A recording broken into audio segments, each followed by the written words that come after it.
Hello everyone, it's been a while since I've made an addition to this series and sometimes since I've made a video on something non-Dragon Ball related in general. And if you're not familiar with this series, pretty much I choose 5 notable pieces that said mangaka has done, and generally I go over color illustrations for volume releases or something from a collab, since usually it is the most refined and polished work of said mangaka. And it also allows me to just get my thoughts out there without having to be really familiar with said mangaka's work, having to read through all the series they have written and illustrated, like I would do if I was doing an in-depth review, which I'll state right now is exactly the case with Araki. I haven't read any of his work prior to making this video, however I do probably plan to rectify that in the future, but at the same time perhaps it will provide a different insight than what you are used to, since this is coming from a non-fan. And as usual, the featured artist for this video is Toxified Art, forgive me if I said that wrong, who is doing her own comic called Pandora and has a really unique style that channels definitely some energy from Araki, so be sure to check her out. And now let's get to the first piece, which is my personal favorite, which kind of was also like the gateway drug kind of into getting into his work, because honestly his style for me originally was a bit off-putting. It kind of just wasn't my vibe, but this piece really drew me into his work and the beauty of it, so let's go over it. Now first, it was done for the 2020 Paralympics, so it was quite recent. So the first notable point is the movement to the piece, which is accomplished by using various visual elements to guide your eye throughout the composition, and in this case it is through the first character here who is closest to us, and the gesture of his leg guides you to the next character and past the wave to Mount Fuji, the secondary focal point. Additionally, you have a lot of straight lines with the clouds or waves here, the river below, the plane, and even the trail left by the boat, which act as guiding lines also to the secondary focal point. The gestures are also dynamic and fluid, adding to the energetic feel and the sense of movement. The color scheme is an analogous one, which is especially beautiful as it predominantly utilizes a soft pink tone, very similar to like cherry blossoms, which I think is no coincidence, and blue. And so the pink definitely adds to the energetic feel to this piece while not overpowering due to its desaturation, while the blue additionally adds a calm feel. Not only are these colors so aesthetically pleasing when combined together, but they also balance each other out quite well. He also includes some classic iconography, the first being the Great Wave of Kanagawa, which he notes himself, and as described in its wiki bio, it's one of the most recognizable works of Japanese art in the world, which I definitely think is accurate, as it somewhat reminds me of Starry Night in that it's just one of those pieces of art that like everyone has seen and recognizes, so it was quite a fitting element to add. And the other iconic note is Mount Fuji, another cultural icon of Japan, which is very fitting also for this event being held in Japan. The clouds are made up of a lot of abstract shapes which sort of have a rhythm and flow to them in the way they are arranged, as well as feeling very fluffy, so to say, displaying a good understanding of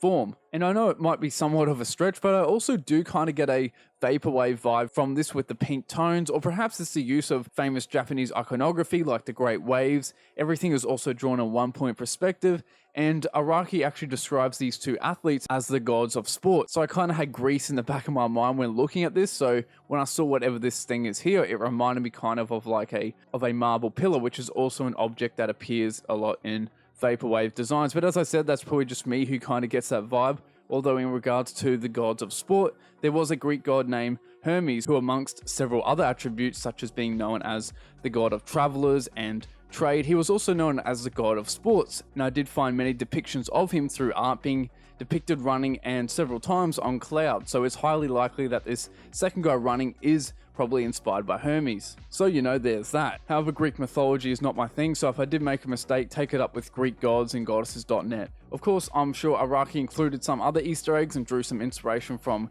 previous characters within JoJo, such as the second guy's hairstyle, kind of resembling Dio's, I believe, but as I said, I'm not overly familiar with the show, so I could be wrong here. Next up, we have the cover for Rohan at the Louvre, which I believe was displayed at the National Art Center in Roppongi, Tokyo, and my favorite aspect about this piece is the overall rhythm it has, which is mainly brought through repetition, and in this case that would be the repeating patterns of the hair, and the style of hair or pattern of the hair itself is quite abstract and different in general. And I absolutely love how he has defined the form of it, with the various pen strokes being very loose, which accentuates the flow of the hair. His color palette, like before, is quite aesthetically pleasing, with the use of mainly blue, a pinkish red, and quite a striking bright green. The woman in the back, who I believe is called Nanase, I haven't read this short story if you couldn't tell, is really drawn quite well in regards to proportions and form, and the main character here, Rohan, like with Araki's work generally, has quite an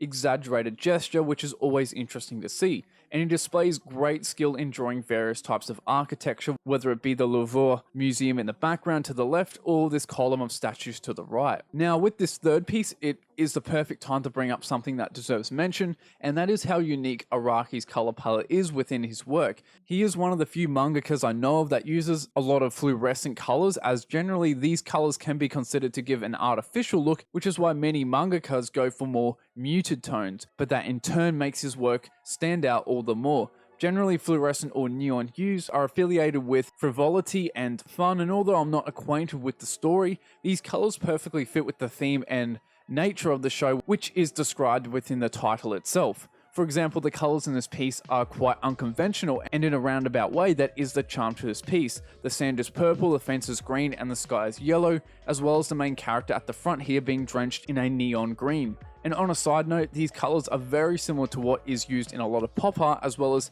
his frequent use of flat tones like in the background, and perhaps it possibly could be inspired by Tadanori Yuku, who in his wiki bio, as I don't really know much about him, describes him as being one of Japan's most successful and internationally recognized graphic designers and artists. And when browsing through his catalogue of work, he also seemed to use a similar palette within his work, and additionally had a habit of giving people neon colored lips, and equally had a really way out there style. The man also managed to get a Gucci collab, so I mean they must channel somewhat similar energy. But overall, I think it is a good lesson for young artists, and myself included, that creating stylized art isn't just about how you stylize anatomy of the face and body, but it's also down to your color palette, which establishes your own unique blueprint. Of course, this is just how I feel and is by no means an absolute, as I'm sure that these tones may be an aspect that many highly dislike about his work, but I thought it was still worth mentioning. But besides that, another notable point of this piece is a good balance of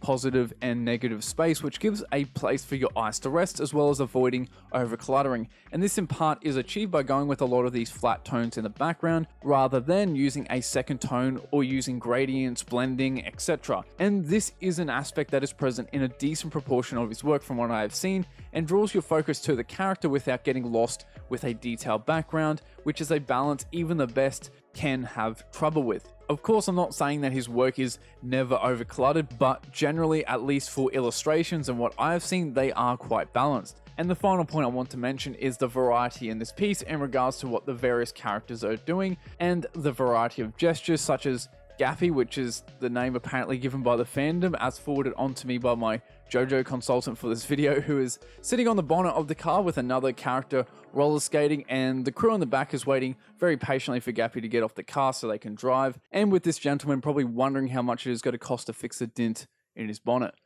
Sometimes even I know it's time to call the pros. There's a process called... Up next, Gucci x Hirohiko Araki x Spur. Sounds somewhat like a Hunter x Hunter episode. But when it comes to picking a mangaka for a fashion collab, there is seriously no better choice, I think, than Araki. As he says himself, fashion is a part of each character, and his characters are usually given quite exaggerated poses that wouldn't look out of place within a fashion magazine. But the reason I included this piece is the sense of elegance and the essence of grandeur even, which is indicated through the body language and gesture, as well as the inclusion of a unicorn of all things, which plays a role in the short one-shot Araki does for this collab. And Araki's color palette for the dress and background for me carries a retro aesthetic from the late 60s and early 70s, with a lot of these earthy tones and the inclusion of flora patterns throughout this design. And although the dress and overall look was heavily inspired by Gucci's Resort 2013 collection by Frida Giannini, which is who he collaborated with after all, but somewhat like in the animation world where you have a really great scene that is in part actually due to a great storyboard artist in the terms of the composition, the key animator still deserves credit for understanding the vision laid out and creating something amazing from it. And that is kind of the similar case here. Yes, perhaps this aesthetic is thanks partly to Frida, but it displays Araki's skill in understanding a vision laid out from another designer and creating something quite interesting from it. And from a design aspect, once again, it carries rhythm through the repetition of the flora patterns and has a great balance of positive and negative space, as well as using the unusual, in this case that being a unicorn, which really grabs the attention of a viewer. And perhaps this point isn't that big of a deal, but the dress has sort of a grainy feel to it. Perhaps he could have used Copic markers, I'm not sure exactly, but regardless, it adds texture and, in a way, some further depth. Now, I'm sure once again that people might not like these drab colors and the aesthetic overall, but regardless, you can't deny what a distinctive look it gives to his work. And finally, to end it off, a panel from the manga. Now, usually I don't include manga panels for reasons stated at the start of this video, but this is one of those panels that has become elevated into meme status, whether for good or worse in the long run, and so it has become incredibly iconic, and it's kind of a bit of fan service or security just in case all the images I went over weren't that iconic or special to those in the fandom. At least this one is, I think. So first off, the body language without even having read this chapter, although I did in the end. But first impressions were that Jotaro seemed to have a really relaxed posture with one hand still in his pocket, giving an air of confidence to the character and perhaps presumed superiority. Dio also carries an assertive nature about him with his stance of his legs spread far apart and the positioning of his arms. The positioning of the camera also is down low, somewhat like a worm's eye perspective, and to the back of the character, giving a sinister feel to Dio while a heroic feel to Jotaro. And well, with that final piece, I want to thank you for watching this video. I hope you enjoyed it and possibly learnt something interesting from it. And well, with that, I hope to see you soon.